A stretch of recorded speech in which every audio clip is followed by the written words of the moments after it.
as we get to the end of August, there are a lot of upcoming book releases that I've personally been excited for. So I thought it could be a great time to do a reading vlog of the 3 releases that are coming out like within a week of each other. The first one is none other than Belladonna.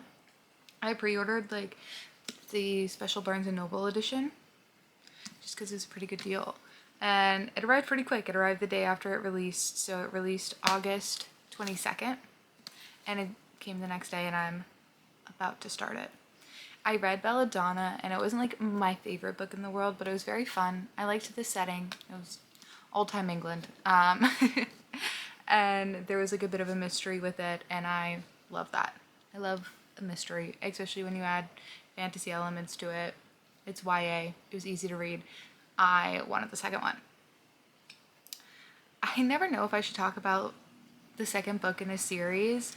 I think I will with this one, but basically this one has to deal with fate and their relationship with death. And now, oh my god, what was the main character's name again? Signa. And fate has like some things they want from Signa and death, and apparently her cousin as well. So crazy stuff was happening. Somebody's been accused of murder. They want Fate's help to like clear them of the murder they're wrongfully accused of, and I assume to also figure out what was happening, what caused this. So that's this book. Book number 1.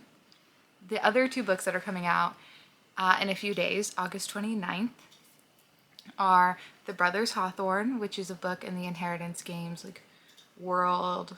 It's not part of like the set trilogy, but it's the next book in the series. And it follows Grayson and Jameson Hawthorne, and I'm pumped because I really liked Grayson. So I'm excited to get more of his story, and I loved the Inheritance Games. It's one of the book series that like got me back into reading like a lot. So I'm very excited for another one to come out. I don't know when that one's going to arrive pretty much because I ordered a signed copy because Jennifer Lynn Barnes, the author, works with her local bookshop, which is called Best of Books, and they sell tons of signed copies of her books. It's not even like just a thing they do for like new releases. Like she goes there pretty frequently and you can order a signed copy of I think almost any of her books. I know they did it when they did the re-release, like the new paperback covers for the Natural series. So if you ever want a signed copy, check them out. I found out about it from her Instagram. So that comes out August 29th. I'm sad to say it might arrive a week later for me. Hopefully not a full week later, but I don't know. And then the last new release that's coming out this week is also August 29th, and that is Assistant to the Villain. I don't know much about this book, but it was really intriguing. It's a debut novel, I believe. But from what I know, it's about this girl, and what villain is it? Does it say? It just says with the most infamous villain, and I assume crazy things happen and she goes on this journey with him. I don't know much about it. I don't think I really want to know too much about it. I was gonna pull up the synopsis, but I want to go into that one blind, I think. But these are 3 releases that I've been excited about getting my hands on and seeing what they're about, all of them honestly, because I don't really know what to expect from any of them really. If I did have to say the one I'm most excited about, it is The Brothers Hawthorne, which is unfortunately probably going to be the last book I read in this video. So we'll save the best for last, hopefully at least. But I'm going to get started with Foxglove by Adeline Grace.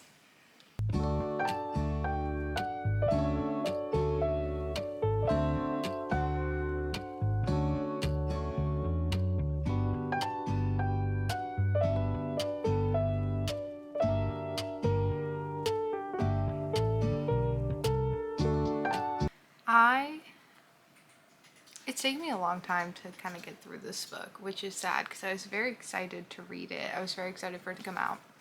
I'm on page 294.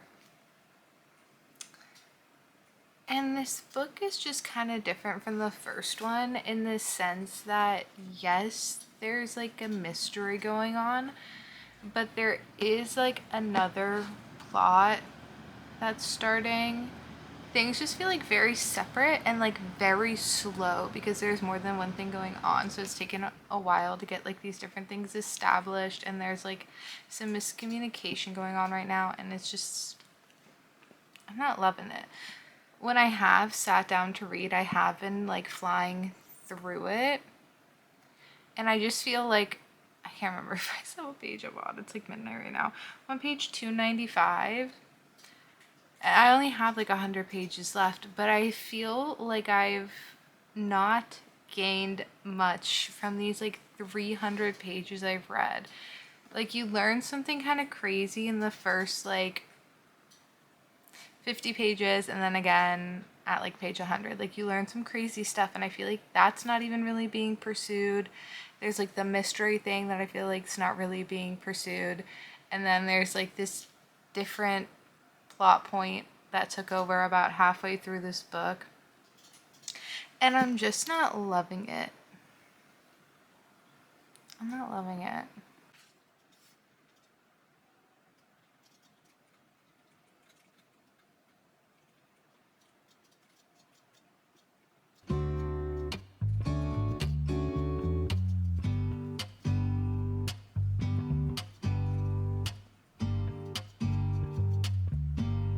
I have officially finished Foxglove, and this book just, it didn't quite do it for me. I think I'm gonna end up giving this a 3, and I really wish I could have given it like at least a 3.5, but there were just like, so much of it was just so slow, and I didn't care about like a lot of the separate plot lines that it had going on. Like, there was a main plot line, and then it would just like take a break in it and like go and do something else, and I didn't really care for it. I do think it will lead into like the third one in a more interesting way. Like, I think the way it's set up, I think I'll like the third one more than I liked this one. But it's unfortunate this one just really didn't do it for me. It took me a long time to get through it. I don't think there was like anything wrong with the writing. It just felt like things were going a lot of places, but also absolutely like nowhere at times. And I feel like I'm being like so harsh to this book, especially considering that like while I did enjoy the first book in the series, it wasn't like anything like absolutely crazy in my opinion, but it was still like a fun Victorian fantasy with a mystery plot with some romance, and like I love all those things. I love all those things. And this book just didn't do a good job like replicating that same feeling. I'm not sure. I can't like quite pinpoint exactly what it was or if it was like multiple things, but I liked this one severely less than the first one. But like I said, I will still be reading the next one that comes out in this series because I think I will like it more based off of how this one ended. And I think there were like a lot of interesting elements. It just didn't go the way I think I would have enjoyed it more. Like, I think if it was done a little differently, I could have enjoyed it a bit more.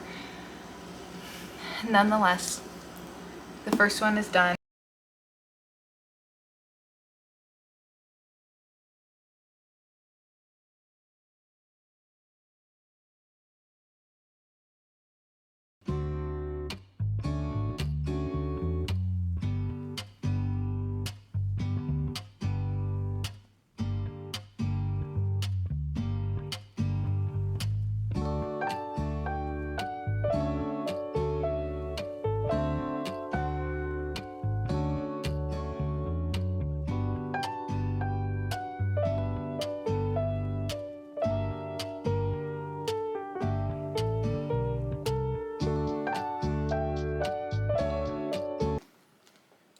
I finished it.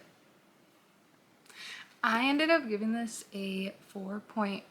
I really enjoyed it. And I discovered that it's at least going to be a trilogy, because when I was looking it up, the publisher had book 2 and book 3 listed like on their site for the author. So that's exciting. Not exciting. It will be a year until the next one comes out, and I finished this in less than 24 hours. But I really liked it. If you want something that's not like crazy high stakes, like there is stuff that goes on. Like there's a mole on his team and they try to figure out who it is, and there's tension between like the villain and the king in this world. So there is like adventure fantasy stuff going on. There is also mystery because they're trying to figure out who the mole is, but it does just feel cozier than other fantasy series. And I don't know if it's because it's like kind of satirical or what it is, because it's like kind of funny, kind of like the main character is like kind of ditzy in a way that I think could be annoying for some people. Some people I feel like don't like characters written like this main character is, like very young, maybe like foolish, but there was some backstory that kind of helped like better understand the character, so I really appreciated that that was included. But I really liked this. It was very fun. It might have taken like a little bit to get into and like become more invested in, but I enjoyed it. I didn't expect who the mole was, and I would highly recommend. It is weird though. It is a very large paperback book. It's like the size of a hardcover. But I will now have to wait a year until the second book comes out. And now that I finished this, the last one I'm waiting to arrive is The Brothers Hawthorne. And I'm just so sad because it's already been released, but my copy has not arrived, and I did not pay for the tracked shipping, which I regret. Because like every day now I'm just gonna be like, will it be coming? So I'll update you when it arrives.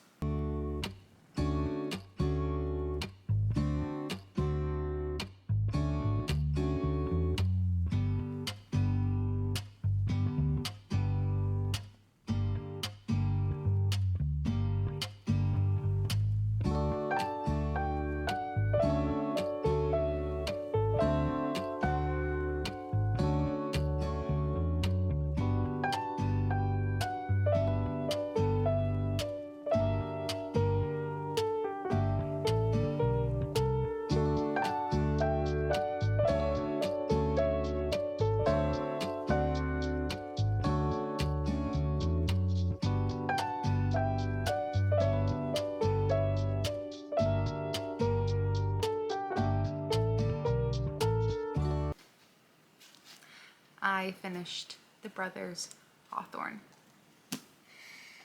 I finished this in like 2 days, and I have to wait a whole nother year. I have to do this again, which is very sad for me. I'm so happy there's another one. I love the Inheritance Game in a kind of like delusional way, because like the last book in that series wasn't great. And I'm just like not going to talk about it. I'm not going to talk about how the last book like wasn't great, but this I thought was really good. I gave it 5 stars. That might also be a little delusional. Like, is it probably realistically like a 4-star? Yeah, but I love the Inheritance games, so it's a 5-star for me.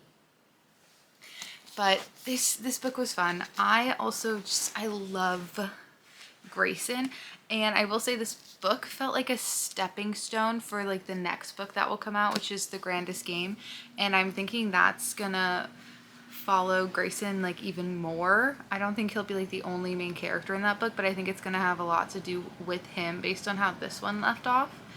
But it was fun. It was like more from a world that like I really loved, and it was interesting. It was very weird though, because it is different, because it's Jameson and Grayson's point of view. There's like not a lot of Avery, which is the main character in the 3 books in the Inheritance games, and sadly there is very little Nash and Xander, and that was very surprising to me and very sad. Unfortunately, Nash isn't in this series like at all. to the point to be like a character that I care a lot about, in my opinion. But Xander was pretty prevalent in the original series because he was a good friend to Avery. So going from getting like a lot of like wonderful moments with him to like nothing, maybe like some comedic relief, was pretty sad. I would have liked to have seen a lot more of his character, but I guess like I can understand like why it wouldn't have made sense, because for both of the characters in this book, Jameson and Grayson, it was like these independent kind of like self-discovery arcs that they went on. But overall, it was fun. It was a great stepping stone. I was so excited to get back into this world because, like I said, like this is just like a comfort read for me. It's like one of the few book series that like I'm kind of delusional about. It's like this, and then like anything by Cassandra Clare, I'll be a little delusional about. Like take my ratings with like a little grain of salt. Like I just love it that much that I'm just gonna rate it really well, because like overall it's just something I love. And I don't know, maybe I'll be a little less delusional and I'll be like, yeah, maybe I've thought about it and it's like a 4.5, but off like the cusp of just finishing it, it's a 5-star for me. So to review, started off with Foxglove by Adeline Grace. It was fine. It wasn't anything crazy. I think this book has like middle book syndrome, unfortunately. It didn't hit the mark for me. I have higher expectations for the third one, so I will be going out and getting it. It just didn't do much for me, and it was kind of hard for me to get through. Next, I read Assistant to the Villain, which I was very happily surprised with. I was like intrigued by like the premise and the title and what it was like kind of marketed as, and it exceeded like the very vague expectations that I had for this. It was fun. I was laughing, and yeah, I'm excited that it's going to be a series, so there will be more of this to enjoy. The romance is like very limited in this, which I think is good because it is only the first in a series. It's like a lot more like kind of pining, so if you want like a lot of romance right away, you might not like this, but if that's not make or break for you, you'll probably enjoy this. And lastly, like one of my most anticipated books of the year, The Brothers Hawthorne. I don't think I'll ever dislike anything that Jennifer Lynn Barnes writes. I think it really is funny to read like the naturals and then read this and like see similarities in the way that she likes to like write her characters or the personality traits that she likes to give them. I think this is like a better version of some of the characters in the natural series. But that's also why the Inheritance Games is my favorite series of hers. But this one did not disappoint, although like this is like one of my top like book series. I didn't have like many expectations for this. I just knew it was about Jameson and Grayson, and I was just excited to get more of them, so I wasn't disappointed by it. If you are like an intense fan of the series and you have like really high expectations, they might not be met. It is different than the other books in this series because the overarching like plot isn't like as clear as it is in the other books. It's just different but still very good in my opinion. So those were some of the new releases that I was most excited about, and lucky for me, they kind of all came out at once.